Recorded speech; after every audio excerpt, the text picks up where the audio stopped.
Ooh, I must have this track on repeat. Repeat. Oh, you hear that? You hear that? Oh, let's break it down. Oh, let's break it down. Oh, let's break it. Break it. Break it. Break it down.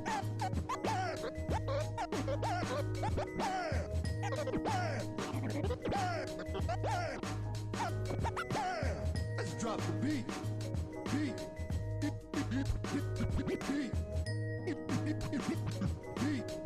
Beat. Let's get you healed up. Let's get you healed up. Healed up. Yeah. Healed up. Yeah, let's move it, people.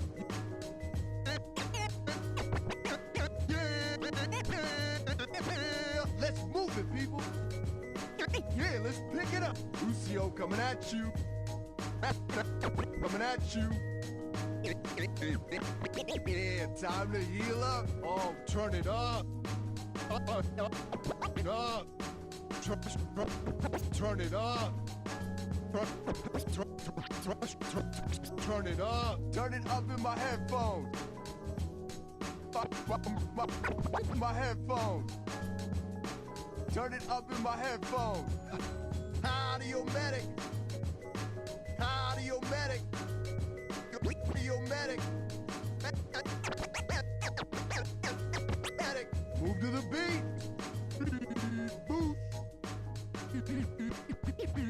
Boost. Oh, this is my jam. Time to accelerate.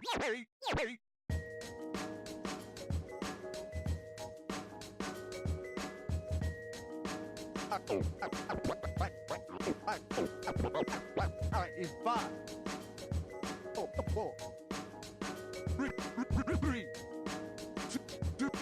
2, 1. F it up. Oh, I'm in the groove. Back in the mix. Check yourself. Oh, feel that healing beat.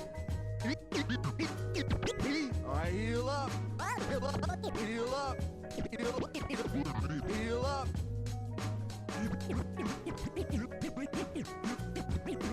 Healing boost.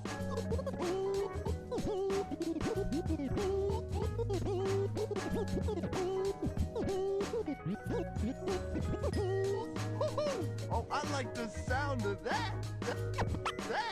Ooh, I must have this track on repeat. Repeat. Oh, you hear that? You hear that? Oh, let's break it down.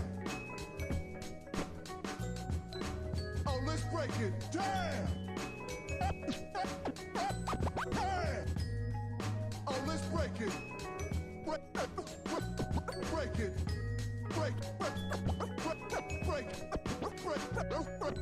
Break it down.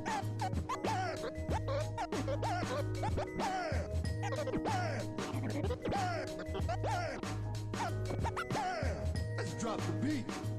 Beat.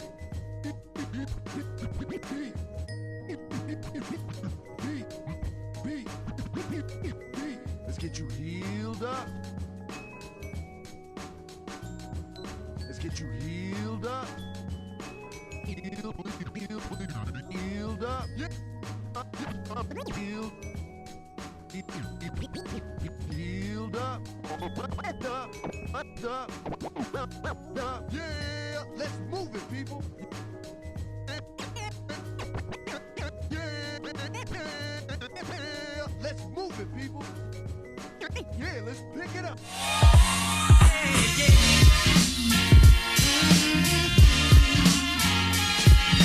Yeah. And we are live, ladies and gentlemen, boys and girls, children of all ages. Welcome to another episode of Off the Wall, powered by CGL Console Gaming League. It's your boy, Dazzle167, once again, and again, and again, and again for any future times. I am here with a very special guest. We have NC Ghost Sniper, founder and CEO and all the other O's of Nebula team over here, Nebula Esports. How you doing, man? I'm doing great, man. Thanks for having me. Awesome. Well, listen. So usually we start off with like all the origin questions real quick, but I just thought of like while I was announcing your name, I just thought about how I want to ask you about your name because when I first saw it, I was like, yeah, people call me Ghost, and I was like, okay, cool, that's fine. But then as soon as I announced it now, that is like the most Call of Duty gamer tag I've ever heard. Yeah, dude. That's because it is. That's Right. because it That completely is. So, that's what I thought. So what's the origin? so I did not actually make the account. It was my brother who made the account. It was during Call of Duty Ghosts. We had just gotten a PS4 like launch day, and Yeah. the like, only game that we had was COD Ghosts. And at the time, we didn't know how like PlayStation Plus worked or whatever. Hmm. We thought we could both like make accounts and we'd both get the benefits of PlayStation Plus. I'm Hmm. sorry, we didn't know that we could both make accounts and get the benefits of PlayStation Plus. So he made an account, and then me, being like, I don't know, 12 or something like that, like Yeah. not old. I'm 18 right now, so I Right. guess I was like 15 or so, maybe a little bit younger. But me not knowing any better, I just went along with it, and I started using his accounts for everything. We shared the account. We still do share an account, and I never created anything else. And as time went along and stuff, all of my saved data has been on that account. So like, it's just if I were to give it up, it would be like losing all my stuff. I've been thinking about changing my name because you can change it now on PlayStation, but I haven't found something that I really settled Right. Yeah. No, it's cool. I like I literally as I was saying your name, right, it had just occurred to me. It was like, wow, there's like it's like you see those gamer tags and you're like, okay, yeah, I know when they started playing because like that's like a like I think it would only be more Call of Duty if it was like NC Ghost Sniper 360 no on. scope you know if that would be your full name. Yeah, So no, you can literally break down my name. Enski, that's North Carolina. That's where I right, live. yeah. Ghost, it was for the game Call of Duty Ghosts. Yeah. And And I'm then assuming you Sniper. like to snipe. Yeah, I like to snipe. Right, exactly. All right, well, so let's go. Let's start where we usually do, where we talk about people's origin. I always find these interesting because I think people have a different mentality based on how what games they grew up playing and stuff like that, and it all goes back into Overwatch, what we'll get into a little bit. But what were some of the first games that you started playing? In your gaming origin, what did you start playing? What platforms did you always start with? PlayStation, or where'd you start off? Yeah, so I've been playing games since just a wee lad. I think the first games that I ever played were on the PlayStation 2. My dad let me roam around in like Grand Theft Auto San Andreas and like use the tanks to kill all the civilians and stuff like that. Yeah, That's how I had fun, playing the PS2 games, Ratatouille and stuff like that. yeah. Lego Star Wars. But I've always played video games. When he got a PS3, my father got a PS3. I used to play a ton of COD with him and stuff like that. We play split screen missions on like Modern Warfare 2 and the original COD 4 and stuff like that, and run through the campaign. Had a ton of fun. Eventually, I got an Xbox 360, which is really when I started getting serious into video games. Before it was like just a hobby, and I played a ton of Black Ops 2. That was like by far the biggest game that I've ever played. I had a clan. I used to play competitively and stuff like that. That's how I really got into playing video games competitively. Like I did with Overwatch, was on Black Ops 2. I played a bunch of other games on them, but I really never got into any of them like I did with Black Ops. When the PlayStation 4 came out, I was still into COD at that point, but it was like my love was waning down with the game. And Destiny came out, and I think Right. Destiny's still probably my most played game of all time. I have Yeah. like nearly 1,000 hours into that game, and I mean, I have never been more invested into anything like I have my clan with Destiny, other than now I am with Nebula and stuff like that. So yeah, it was really just always playing the competitive game modes. It was called Trials of Osiris. If you've ever played it on the weekends and stuff like Oh that, yeah. we used to like carry people through and stuff like that and try to get them flawless cards, and that's the by far like my biggest, that was how I got my foot wet in the competitive scene, playing Sweats, Trials of Osiris, and stuff like that. Like every single weekend for like 10 hours a day on Destiny One. Yeah, no, I think Um, Destiny is such a really cool way of I think Destiny is a good bridge for games like Overwatch because Destiny, even though like Call of Duty and all those other FPS games, like they didn't require as much teamwork, but I feel like games like Destiny and not just the PVE aspect of it, but even the PvP aspect of it, like the Trials of Osiris, they took a lot of cooperation from your team, right? I mean, like I felt like a lot of time mhm. people always had, you always needed a warlock to self res. You always needed somebody. You there was like a meta to it as well, and it always shifted, and it always had There like, was, man. and I feel like that right there is a good bridge for games like Mhm. Overwatch. So Yeah, I always thought that was really good. yeah, um, man. I love that game. Yeah, and me too. I mean, I for me and my family, my family is all gaming family, right? And we literally played Destiny for hours and hours. And I'm talking about me, my wife, and my stepdaughter. We would play Destiny for we did all of the raids together. We did trials. We did PvP, Mhm. all of this stuff, and it definitely took a large portion of of our Yeah, I time. made a dent in my free time. Destiny. Right. So okay. So now speaking of that and stuff like that, because I think that's something that a lot of players have in common in Overwatch is that a lot of people did come from Destiny, right? And Destiny Oh yeah. One was probably one of the best games of its time, right? I think that like when Overwatch came out, it definitely bridged that gap for people who wanted to continue to play a game kind of like that where it's still competitive and stuff like that but different. So tell me about your origins in Overwatch. What led you to Overwatch, and what were some of the first heroes that you started playing? Yeah, so when I first got into Overwatch, I was game sharing with one of my good friends, Harrison, in real life. He was like, "Yo, beta for Overwatch or whatever." So we played the beta together.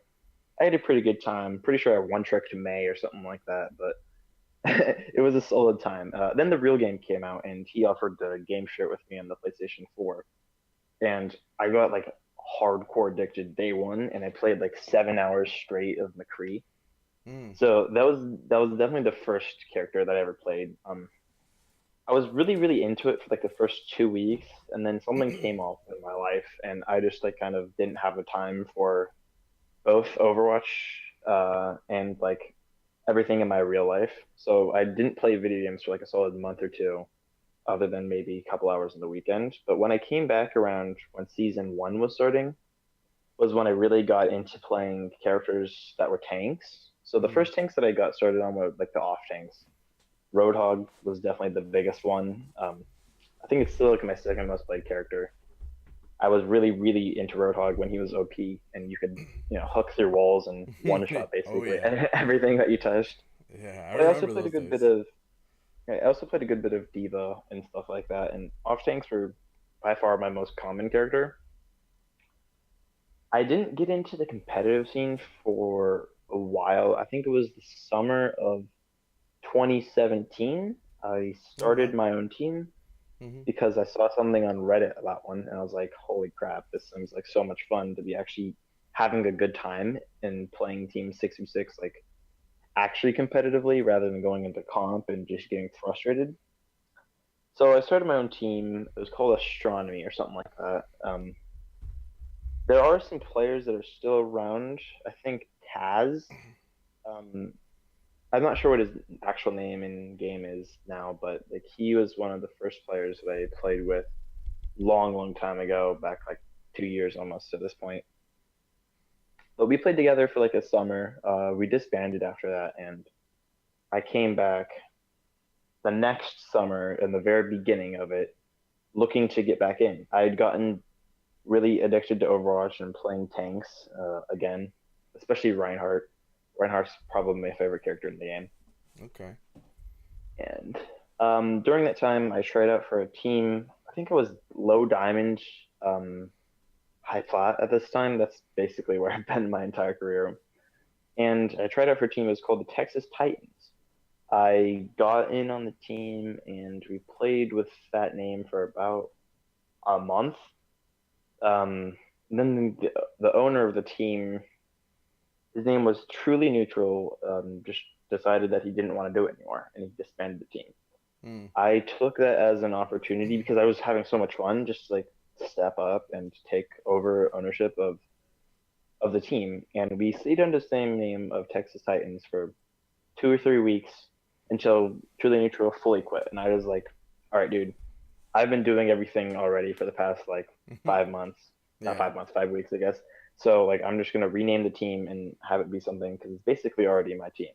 So I had a vote with like the remaining members on like 2 or 3 names, and we ended up choosing Nebula, and that is I how feel I a space started. theme there Yeah, from yeah, your like first team as well. astronomy. Yeah. Dude, everyone's name is something about space. I feel like in the console scene, it makes cool Yeah. names. Yeah, no, I definitely see that. And I mean it's good that you start that you're talking about that because it brings me to like some of the other questions that I had, which is like, and I think this is particular about people who start orgs and teams and stuff like that. Um, I feel like there's a lot of people who have the same type of idea where, they like having fun playing and stuff like that, and they're just like, I'm just gonna take just make the team because I feel like was that like your idea behind creating your org and everything? Was it just like out of a necessity, like I want to play and but I want to kind of do it my way and stuff like that, and bring in people? Is that what mentality? Because I feel like it takes a certain type of person to head up an org. Like you can't just be Yeah. a player or a good So player. so it's like a two-sided question. There's like two parts to it. Mm-hmm. So I never really had the idea to start an organization, which I would consider that I have right now. When I was first starting up Nega, I really liked all the people I was playing with. I had fun playing on the team, and I wanted to continue playing on the team. So that was the idea behind Nebula. And it was right around where school started. I'm still in high school.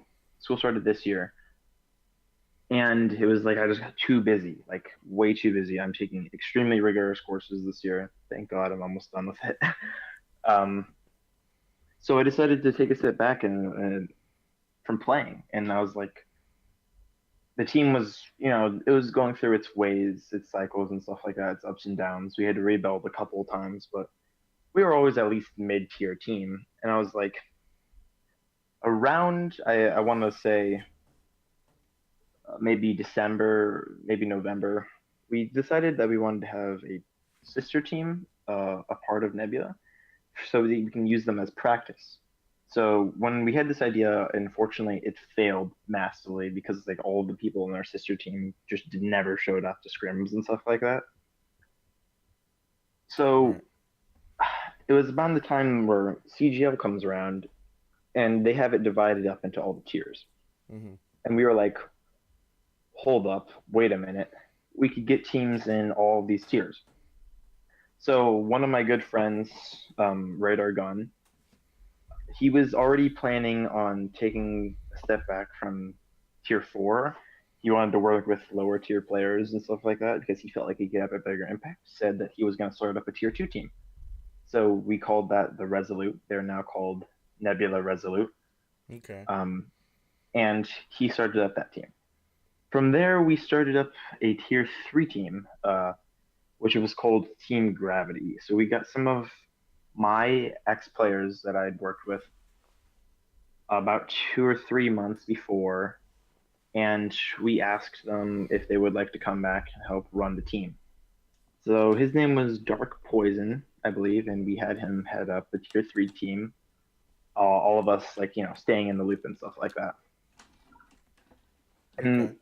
at that point, we realized that we could really benefit every single one of our teams by making it have structure. So when we set out with the plan to have teams in all 5 tiers, it was almost like we could basically feed our own talent through our teams. So we could work, everyone through like a gold team and develop talent like the entire way up the ladder, or the opposite way if we needed to. If players were falling off, whether because of schedule, lack of motivation, and they still wanted to play in CGL and stuff like that, we could have them, move down a team and stuff like that. It was really just an idea so that we could help our own teams improve, give tons of players homes that were stable, because I know for a fact that we can run teams successfully. We've done it now for so long, almost a year just on this team, and way over a year when you count all of my other experience. I was like, I have the experience. We can do this. I have the staff necessary now, all the people that have been helping me out along the way. Muda Muda Heal Me, shout out to him. You may know him as Stevie, Radar Gun, and all the other members of the now Tier 5 Nebula team. We've just been kind of managing all these other teams and developing talent, which we've already seen actually. In Tier 3, we managed to have 2 people already when we had open tryouts move up to our Tier 4 team. And Mm. so it's working.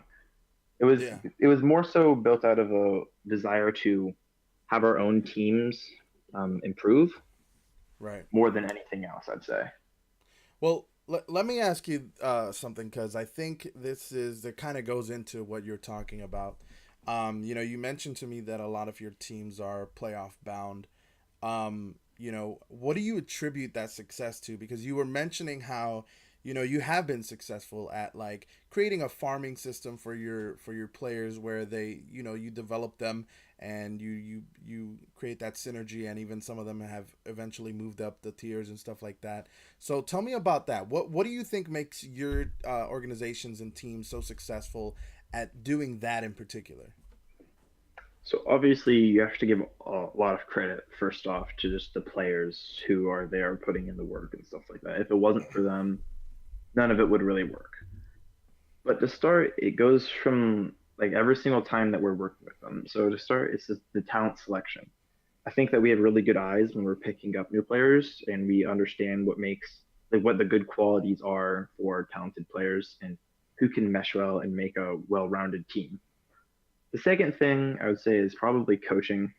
We are very involved with our coaching and stuff like that. Always there in the scrims and stuff like that, talking them, going over it with the whether it's in like a VOD review after the fact or in between rounds, and like telling them what they need to be improving on. But I'd say like probably the most important thing that people don't realize over talent is schedule. You need to have players that are dedicated, that will show up 3, 4 times a week, 5 times a week, even in some cases, to all of the times that you have, and fully dedicate themselves to your goal of winning. If you Yeah. don't have people that can always make your scrims, or maybe make 1 or 2 a week, it's just not going to work. Like you need to have consistent practice. Our Tier 5 team at one point was scrimming like 15 hours a week. Like that's a Yeah. ridiculous amount of time. And that's how we've gotten so good. We really just dedicate ourselves fully to whatever we're doing. Right. And I think, I don't know if you know this, but actually uh there's like a 6 degrees of separation between you and your team and myself. You guys have a player who Husky. Husky, who played for I my know team. it. So yeah, and he, okay, so here's the thing. When I first talked to you, because me and Husky, we've been friends for a while, and we talk every now and then, and we actually won for the Xbox tier. We won last season CGL Yep. for the Kinetics. Masters tier. Yeah, Right. for Kinetics, yeah. And we did really well, and he's definitely one of the best. I feel like he's one of the most underrated hit scan players on console. Because I feel like He's really really good at what he does. He's also a pretty crazy personality, right? So there's that as well. So Yeah. but here's my question, and I feel like because he talks about the org to me every now and then when we just have conversations, and the way he describes it is that his uh you know the way he describes like the scrims and stuff like that, which seems like he's always scrimming. He's always telling me, "Oh yeah, I gotta go scrim. I gotta go scrim," which is really I used to tell him, "It's like, wow, damn, you scrim a lot more now than you did before." But like he tells me that he even at a tier 4, when I'm assuming he was at one point at a tier 4 as a tier 4 team, he used to Yeah. his team used to you know scrim against tier 5 teams and used to do really well against them. Like not Yeah. only So beat them. we're technically in tier four still.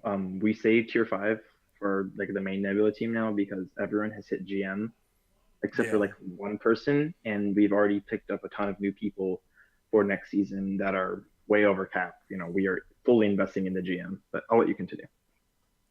Nice, nice. So let me ask you this as well, because one of the things that I was talking, when we first were talking about having you on the show and stuff like that, and I was asking him and stuff. You mentioned him, and so did Neon.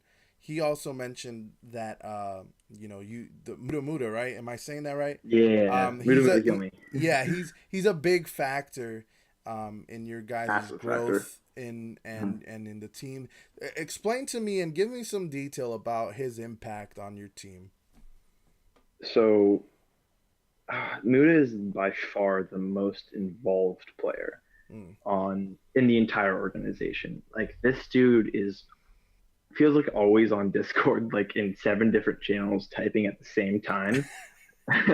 Like he's extremely, extremely active. And I'd say that's like the biggest thing that really helps him. Mm. So to start, I'll just lift off his duties. Like he's the captain of our current tier 4, moving up to tier 5 Nebula team. Mm. Uh, he also is helping run our academy team, which is tier 3, and our university team, which is tier 4. He occasionally helps with the tier 2 team and also the tier 1 team as well. But like, so he's literally involved in every single team with me. Like, he's our main admin. He's like my right hand man right now, and he's just always there. Like, he is super super active. He doesn't miss scrims. He sets everything up. Basically, like, I don't know, like the org would literally not run without him. Like, as much as I do, like he does more than me, to be honest. Like, he Mm. is extremely extremely active, doing things that like basically like all the dirty work and stuff like that. Like, he's the one that's getting his hands dirty and like physically there all the time, making sure that everything is running smoothly. Like, he's just a number one, a terrific player, but number two, like extremely involved, extremely helpful, like amazing guy overall. Everyone loves Stevie. Nice. Well, I think it's really interesting. I think you guys have made great strides. Obviously, you guys are all in, playoff bound and everything like that. But where do you go from here? What type of expansion do you plan on doing from here on? Because it seems like you guys have become very successful in what you're doing currently. But do you guys feel like the need to grow as well? Is PS4 the only console that you guys are looking for? Are you guys looking to expand to Xbox? Are you guys also expanding to other games? Tell us about that. Yeah, so obviously right now we started season of CGL with only 3 teams. Mm-hmm. Before that, like the AGL season that we won, if you know that, that was just one team. Mm-hmm. So we've grown from 1 team to 3 team, and now we say that we have 6 teams currently. Okay. Um, so we have the 3 in CGL. Next season we are going to have 6 teams, one in every single tier of CGL, and then also we're going to have a sixth team or a second team, I guess, in the EU side of things. We're going to have our tier 3 team. We picked up Midnight to help fill that gap, and that's our biggest foray. I'd say that's our main area to expand. We have a whole another region to take on. Yeah. We are also expanding to other games. Apex is the first one. We've been pretty successful in Apex. We've competed in all of the console gaming leagues, tournaments, and we've been like top 4 or 5, I think, in like all of them, which is really, really, really good. Our guys, I think they've won like the large majority of the games that they've played. One of the tournaments, they won 10 out of 10 games. So you have a terrific team in Apex. We joke around that we have a Minecraft team. Nice. That's not like a real thing though. We are not we are not looking into Xbox currently, and that's simply Okay. because no one has the console. Like I don't own an Xbox One. The majority of people on our team do not own an Xbox One. I know Husky does, and I know Muda has an Xbox. That's where he got his start in competitive Overwatch, but we like not enough people have the console to be able to like get our feet wet there. If there is another system that we would jump into though, it is PC. Hmm. I recently got a trash but working gaming PC, and the majority of our players now on the Tier 5 team have access to a PC. So we've been thinking about moving to the computer for a while. I don't think it's actually going to happen for a decent bit of time. Maybe at the end of summer, depending on like the state of the console scene, we Yeah. might. But we really formed like a tight knit family in Nebula. Like everyone loves each other, everyone talks to each other constantly, and if we were to go over to PC, we'd be basically breaking that up. Everyone's at different skill Mm, levels over there. yeah. Not everyone has the same access to PCs, has good PCs even, and it would just be like basically starting from scratch. And as of right now, like that's not something that we're really looking into. So I may end up trying to get some representation for Nebula in PC, but it would be very hands off. Maybe we sponsor a team. Other Gotcha. than that, we were looking into Fortnite for a while, and we never ended up getting that one going. We did have like one tournament I want to say that we competed in, and it wasn't even anything official yet. So there are, I mean, we're just waiting for new games, I guess, for Okay. new things to dive into. Well, I know that CGL has Mortal Kombat and Super Smash Brother tournaments. You looking into getting into those and finding players for those games? I thought about sponsoring some Mortal Kombat players or Smash Bros. Players. We ended up going against the Call of Duty. CGO does also have Call of Duty. Right, and Rainbow Six. We Yeah, and Rainbow Six. That would be more so AGL though. Right. Yeah, CGL they just recently started the Rainbow Six stuff, but um, so Call of Duty, we were tried recruiting several times for Call of Duty, but there's never ended up getting someone that could properly manage the teams. Mm, okay. So we still may try to put a Call of Duty team up, possibly just like a group of 4 friends or something like that we end up sponsoring. We put their name on it and stuff, and could be some of the guys that are also involved in the Overwatch scene that may help out over there.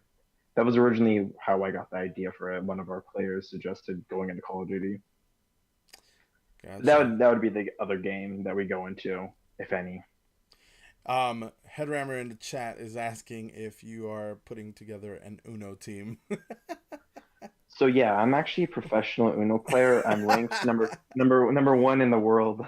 Wow. Don't tell The best Headrammer game. that. He thinks that he's number one in the world. um, you know what, dude? He's I asking for don't a have 1v1. Uno. He's asking for a 1v1. I don't have Uno on my PlayStation 4, but I'm pretty sure I have it somewhere in my Steam library. So Nice. you know what, dude? Might just have to drop ourselves an Uno team, throw it back to the good old days, playing Uno with my grandma. Nice.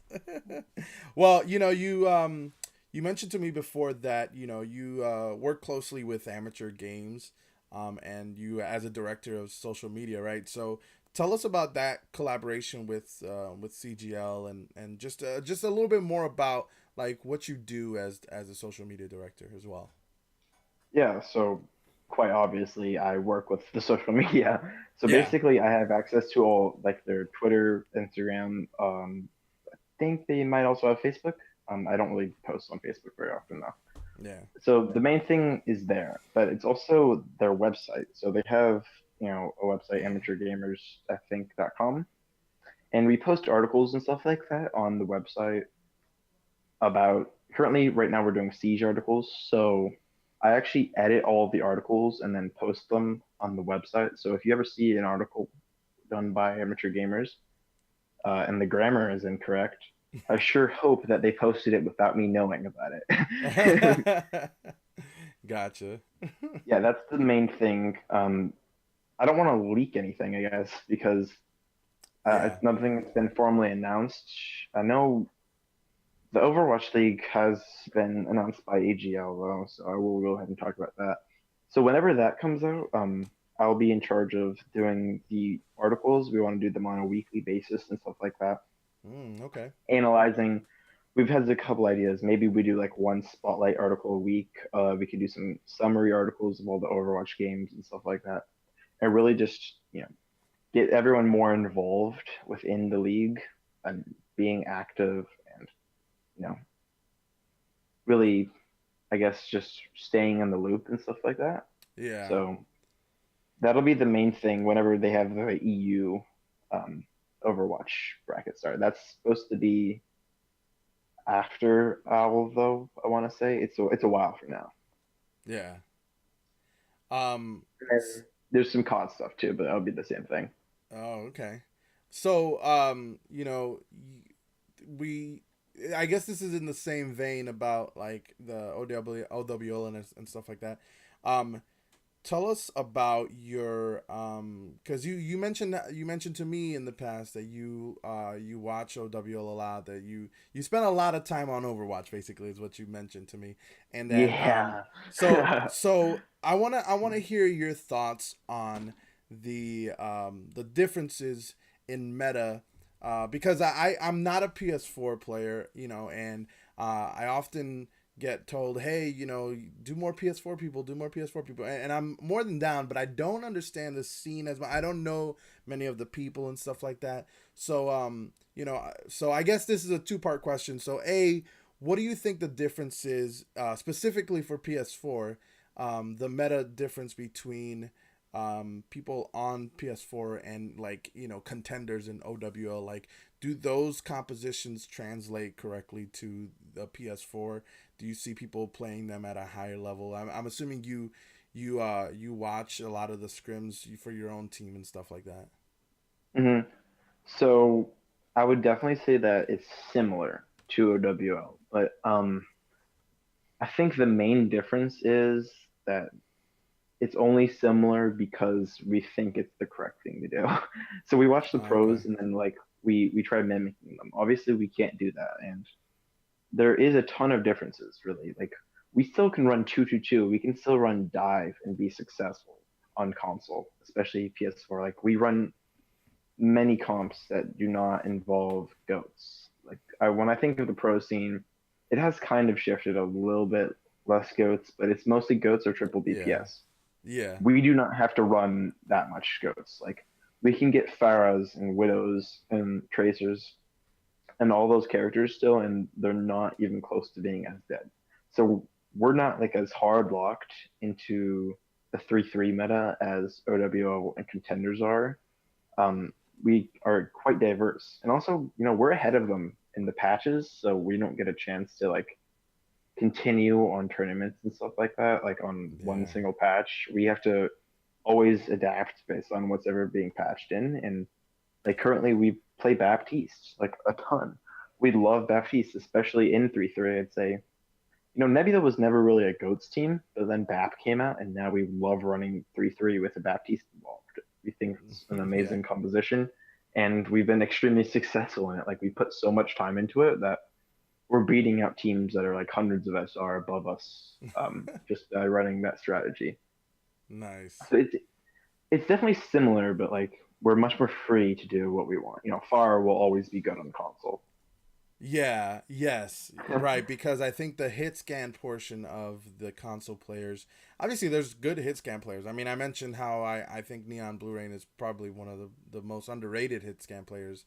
I think in console in general, I think he's a extremely good hit scan player. But I do think that overall for console players, Farah does dominate a lot because of that. Because it is much harder to hit Farah as a hit scan Mhm. player.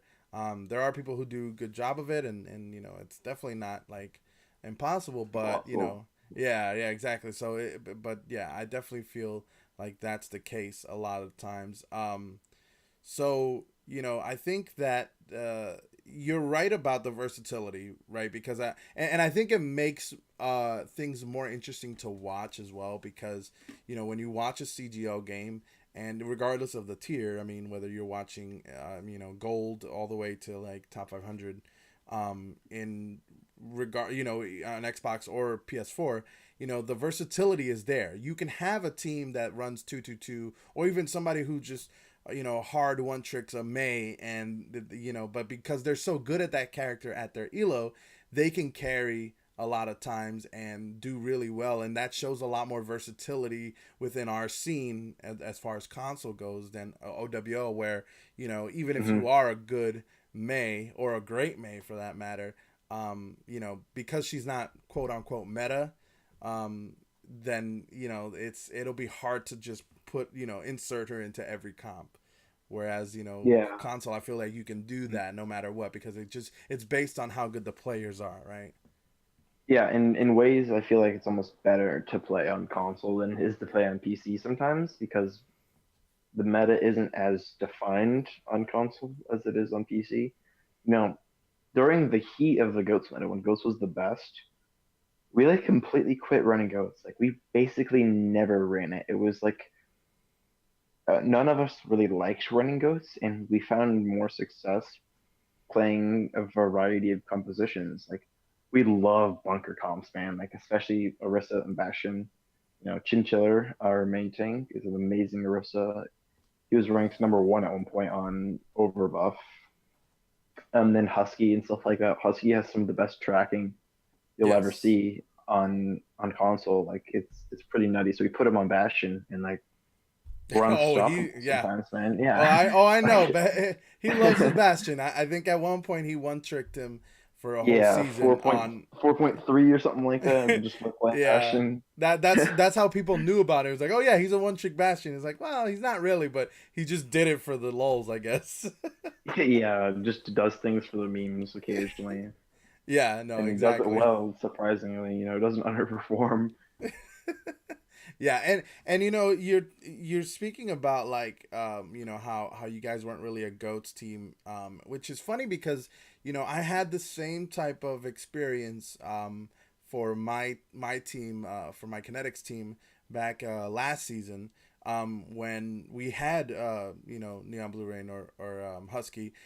When we had him on our team, he almost just flat out refused to play Ghosts. He was like, I don't want to play Ghosts. Dude. Let's just win. Let's just do 2v2, and it worked for us, and we did really well. Like, we were able to do really well in a meta where it was predominantly Goats, and Headrammer should know we we beat his team, but Trash cans.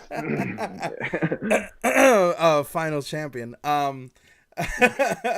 But yeah, so like we did it with I think that was the mentality throughout the a lot of the teams was even no matter who we faced, we were like, because there were teams that were really good goats teams, and we knew that they were good at goats, and we a lot of times now when you think of goats going against it, sometimes the best composition is another goats comp, right? Goats v goats, because that's sometimes the best way to beat.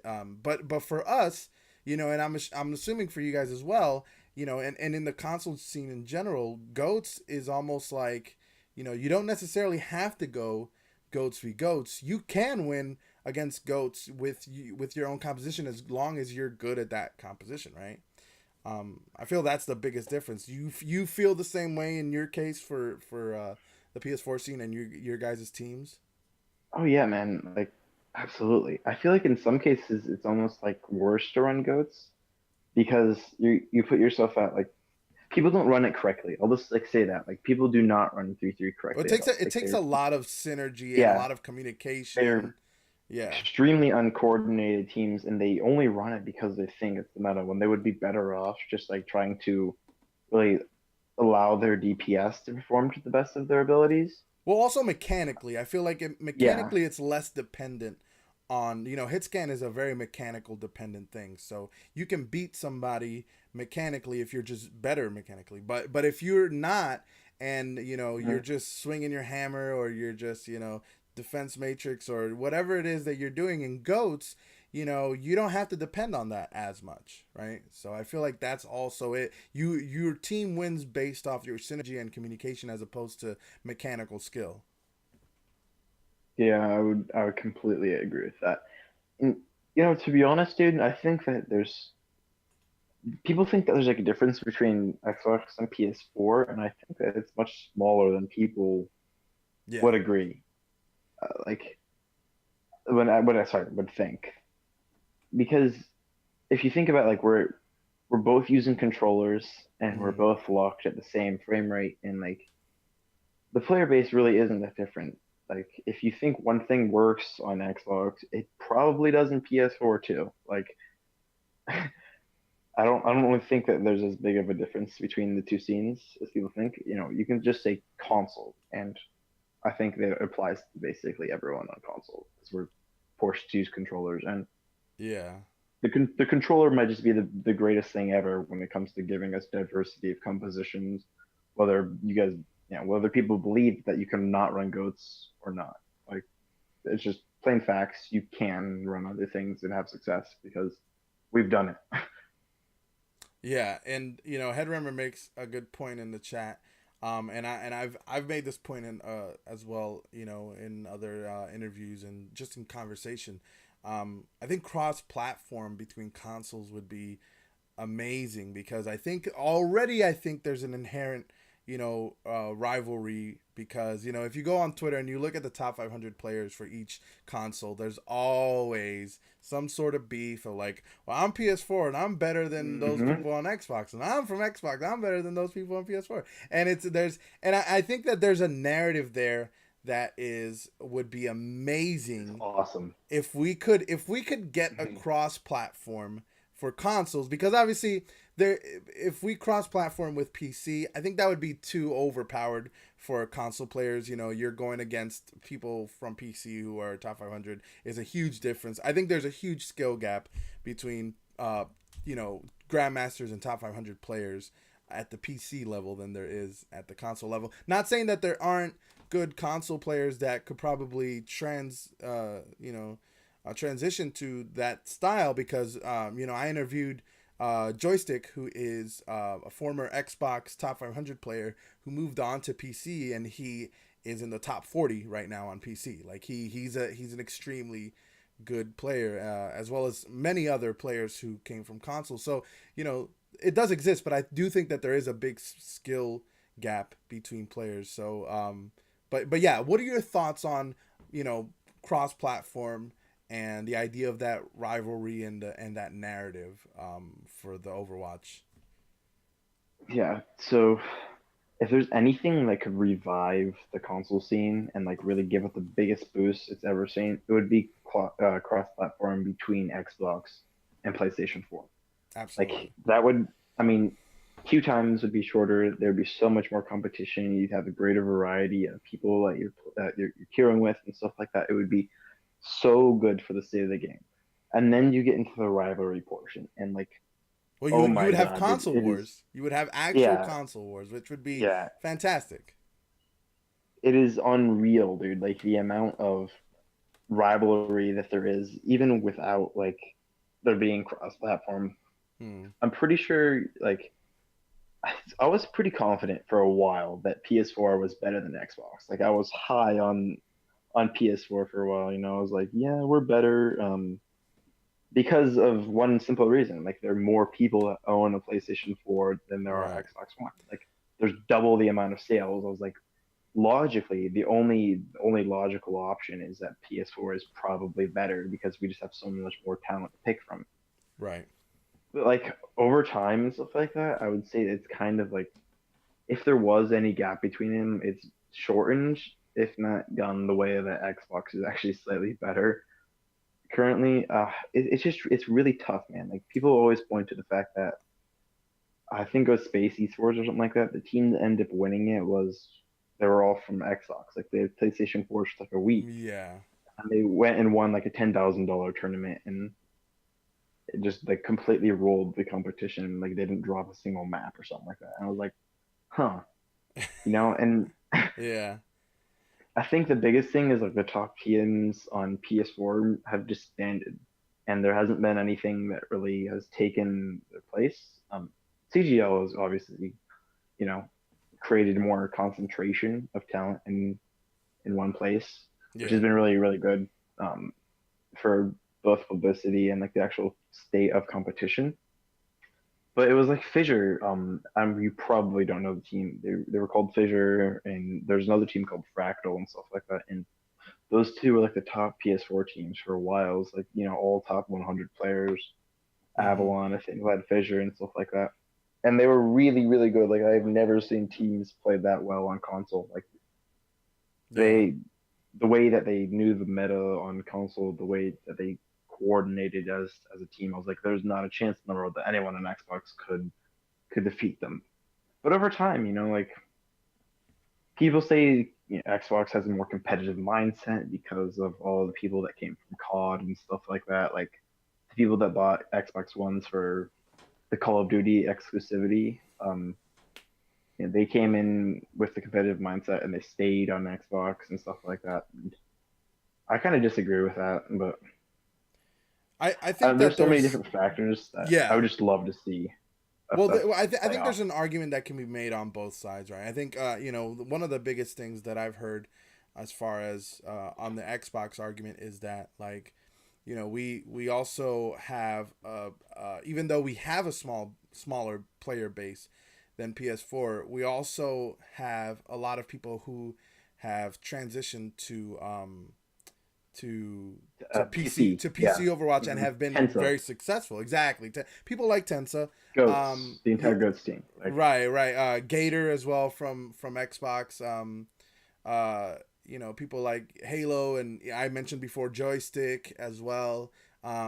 Even other people who aren't as well known, like Javion, he's also top 100 player on PC. Oh, Circe, who actually hit number one on PC, was a former Xbox player. So a lot of these people, there might not be as much quantity, but there is quality for a lot of the players.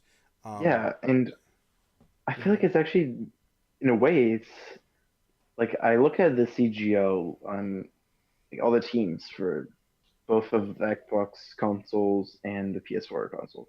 So Xbox actually has more teams. Like I'm pretty sure in tier three, there's like 30 something plus teams. Yeah. Almost, I was like 38 or something like that, Yeah, there's a lot of teams. Yeah. which was like completely ridiculous. I was like, we should have a larger player base, but they actually have more people involved. So Yeah. I'm not sure what it is, but I think that there might just be more connectedness and dedication to playing competitive outside of ladder on Xbox than there is PS4. It's just weird, man. There's so many different factors that influence us all. Like maybe there are people that have transitioned from PS4 to PC that are top 10 that we just don't know of. Like, Right. There that is a possibility. I mean, there's always been that possibility. We just happen to know, and as an Xbox community, we follow those people and we stick to them, and we're like, yeah, hey, you guys that's are yeah, so that's our supportive guy, of each other. right? And it's like that's our Mhm. guy. We always have that community with ourselves, and even people like DSP Stanky, who played on Xbox for a while. Like Yeah, he I remember started when he made the transition. right because he made that huge video that like has like millions and millions of views now, which he was like people were saying, oh, that's console lol, and then he was like, okay, I'll switch to PC, and then he that whole video. So even people like him, that made that transition. So we always keep up with those, and I think that might be the difference, because one of the biggest problems that I face trying to find people in the community is that it seems like the PS4 community is somewhat fractured in the sense that you know a lot of the players, even though they play and are in the top 500, they don't really have like a big community. Like I feel like Xbox, if I know one guy, that guy's like, oh, you should talk to that guy and the other guy and this guy, and they all kind of like talk to each other. And with PS4, whenever I try to speak to somebody or have somebody at a high elo, I always get that I was like, I don't know. I don't know. I have no idea. And it's like it feels like the community isn't as connected, and that's just me viewing it as an outside source. What is Mhm. your view about that? I would have to agree that the community isn't as connected.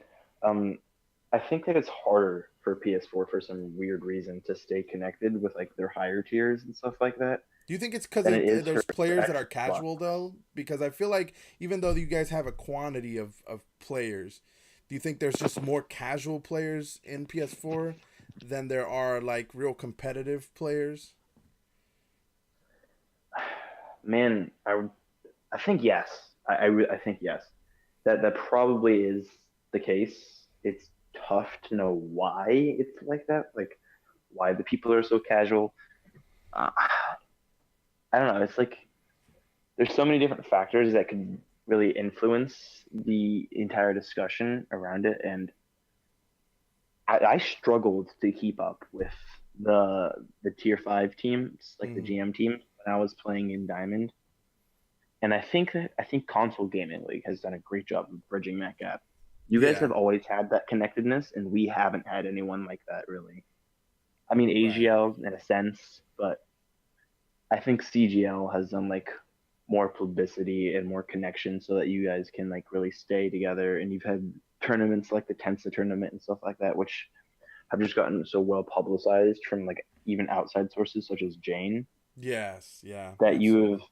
you've been able to like bridge the gaps between all of the ranks of your players and like really be supportive of each other, while we have not managed to do that as much. And I like to think that like I personally am doing the best that I can to like help bridge that gap and stuff like that. And Oh, other absolutely. Yeah. organizations are doing the best that they can. CGL, AGL, other organizations even, like there's a ton of new leagues, Viper, Atlas, and stuff like that off the top of my head, Yeah. that are starting up, and they're having multiple divisions for SR and stuff like that. And I think that's a really good idea to like have multiple SRs in the same server and stuff like that, so they can interact better and Right. really like connect and stuff like that. And Xbox has done a better job than PS4 has at that simple task. And I think that's really led them to almost be taken more seriously. And Yeah. some of this might also have like people might be more inclined to play competitively on Xbox because they saw stuff like the Jane tournament. Like that Absolutely. might have been the reason why like all these factors can kind of compound and they lead to certain results. But Oh, it's not absolutely. like we're without anything. Like you guys had the 2K tournament, and PS4 like a month before that had the 10K tournament. So Yeah. like from Space Esports. So I don't know. Like I feel like both consoles are being supported a ton, like even more than some areas in PC are. So Right. Yeah, for we sure. have a good here. Yeah, I Wait, and I I'm gonna be back. Like I just gotta go for 1 second. I'll be back in like 30 seconds. okay. Just continue talking. Okay, so one of the things that I think is important to note, that I think not a lot of people realize is I think PS4, we should be reminded that PS4 also has I forget the player's name, but there was a player who hit 5,000 SR, which nobody's ever done in any other platform, right? Now, nobody's done that in PC, nobody's done that on Xbox. I mean, I think 4,800 on Xbox. I think it's the highest so far. That maybe 49. I think so clutch. Uh, or such a clutch though. Sorry, or I forgot the name, but yeah, I think he hit 4,900. I think, but I think that's the only thing. Um, Okay, sorry, I had to take care of something. Ghost, do you remember? I was just talking about how the PS4 has has the only player to ever reach 5,000. I forgot their name, but they're SR. They're Oh the they're man. they're the only person to ever on any of the platforms reach 5,000 SR, which is a huge accomplishment to be honest in any platform. I Um, remember it was a far one trick. Um, of course, makes sense. uh, Everlong, Everlong maybe, Everlast. Yeah, I'm not sure. I don't remember exactly. I remember listening to an interview about it. Evermore. Okay. Evermore. Headremers. Yeah. Close enough, dude. That was close Yeah. enough. Headremmer says Evermore. He thinks. So and another aspect of it too is that um, my friend Daniel Orford, who's probably in the chat still. I'm not sure if he's still in the chat, but he was in the chat earlier. He plays on Xbox. He's also European player.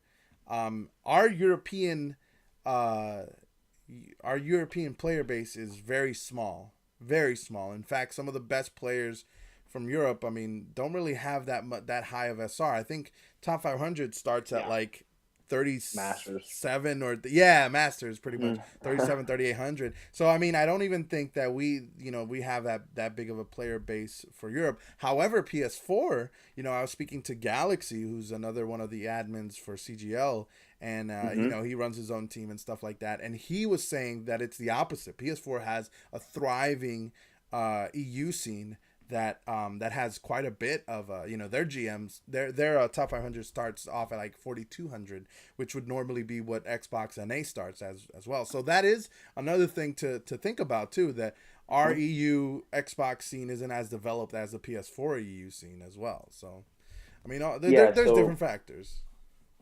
like on EU, I'd say on PS4, we have like a larger Arab scene. So like we Yeah. have, I think they're called Power Esports. I think they used to be Oshtek, Oshtek Warriors, who actually also have a PC team that I think they were in contenders trials like Okay. last season or something like that at one point. But they're like really, really good over there. I think the Saudi Arabian teams are like really, really solid. And then it's more so like not even player base. It's more so like everyone is super involved in the EU scene. Like Yeah. all the teams have like social media. They're constantly reaching out, creating rivalries. Like Well, again, it's like the they, community aspect, right? I mean, mhm. if you Yeah, have they that have community really aspect, solid organizations like right? Rebirth, Vindication, and stuff like that. We picked up Midnight, who was part of Rebirth before being a part of Nebula, and you know, it's like all of the EU teams and stuff like that are like solid. Like they are going to stay there. They're not going anywhere. Yeah. Oh, yeah, And definitely there makes might also sense. just be like PS4 might just be popular over in Europe, like more popular than Xbox. Yes, Like absolutely. I think obviously, that's the case. Yeah. like different regions sell more of certain consoles than others. Like Sure. Japan sells like zero Xbox Ones, and they sell a ton of PlayStation 4s. So Yeah, which is it's so telling.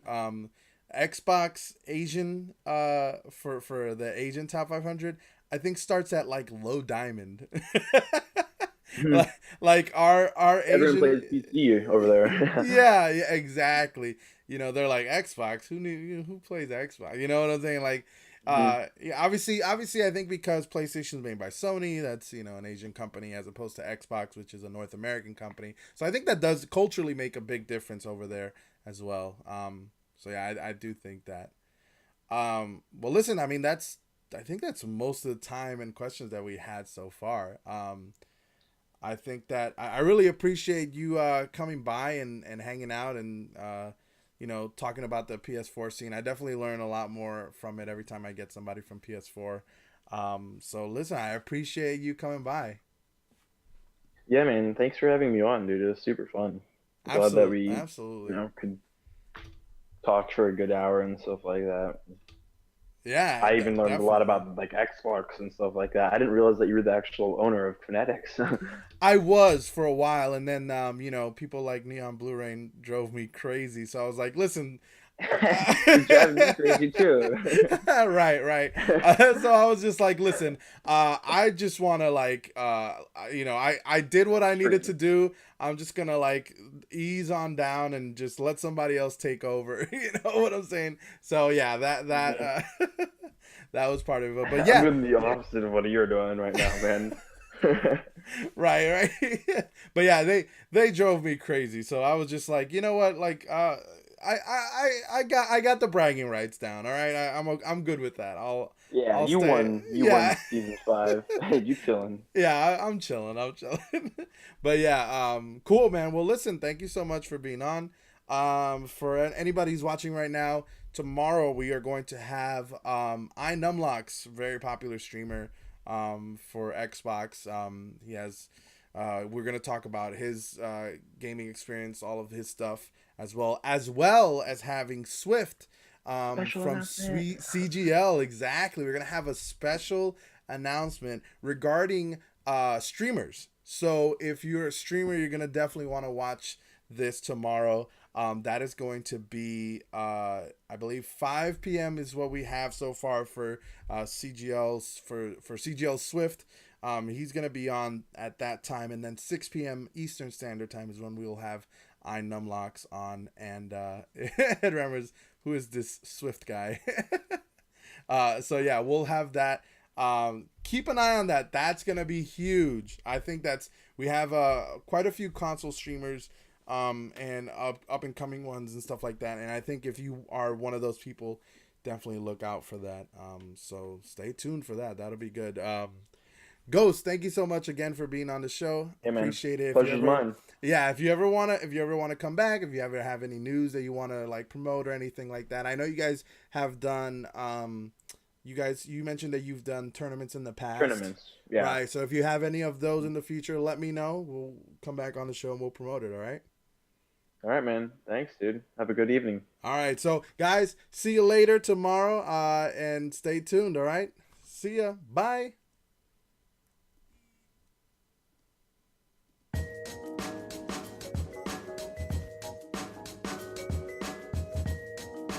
All right, it's 5, 4, 3,